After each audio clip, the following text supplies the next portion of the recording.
There are two types of adapters. One is called object adapter. The other one is called class adapter. The both of them essentially, excuse me, both of them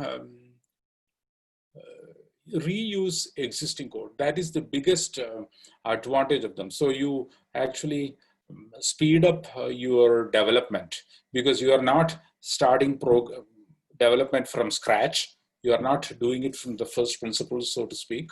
You are using existing code and then just adding a little bit to get the required functionality. But the object adapter does it in one way, and the class adapter achieves the same goal in a different way. So what does the object adapter do? This is very reminiscent of what you did for your first programming assignment.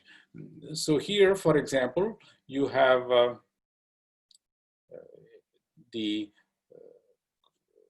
requirement of a DQ. If you don't know what it is, you might have seen this in data structures. In a DQ, you have a queue.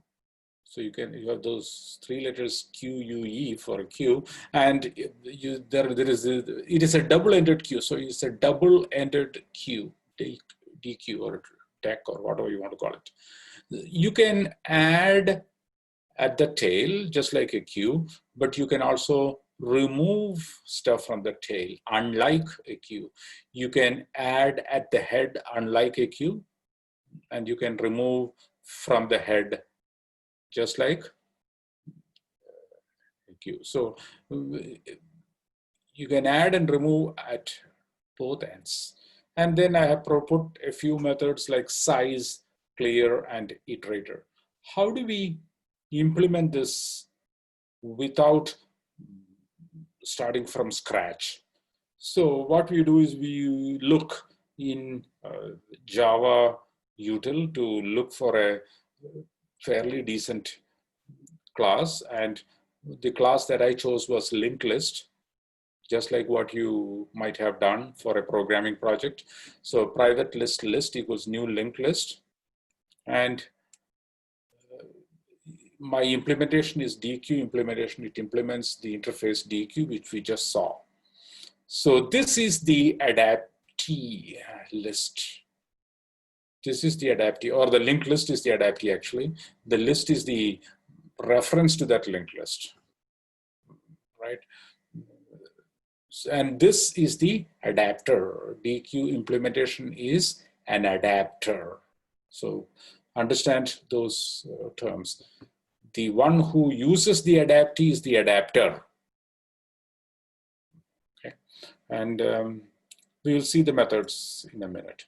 So to add at the tail an object, we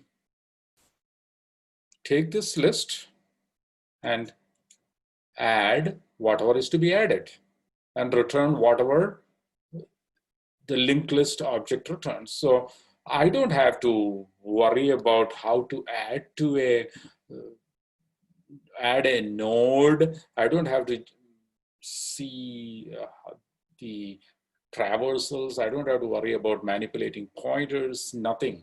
I'm just using the adaptee list and using the method add.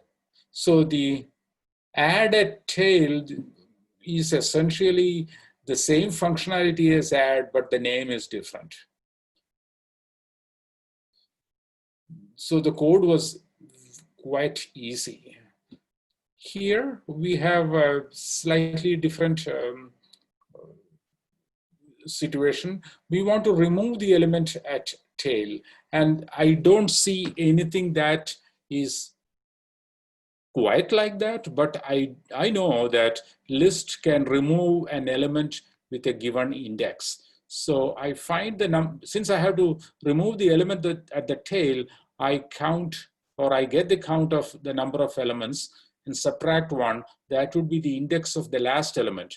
So if list.size is greater than 0, I remove the last element by giving its index.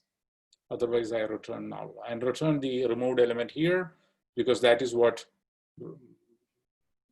remove brings me back. All right. Get the element at tail is very similar to this, except I don't remove anything. I just do the get. Size returns the size of the list. So this is very straightforward, but still I have to call list.size. And to clear all the elements, I clear the list. To get an iterator to the double-ended queue, I get a return iterator to the list object, the adaptee. I have the equals method here. I don't know if this is this is lacking some of the checks that should be there. So you can pretty much, I suggest that you ignore this slide. Let's not worry about it. We will see the class adapter concept in a different video. And I didn't show you some of the other methods like adding at the head, removing element at the head, getting the element at the head. Those things are not very difficult. You can easily write the code for those. I will encourage you to see how to construct those.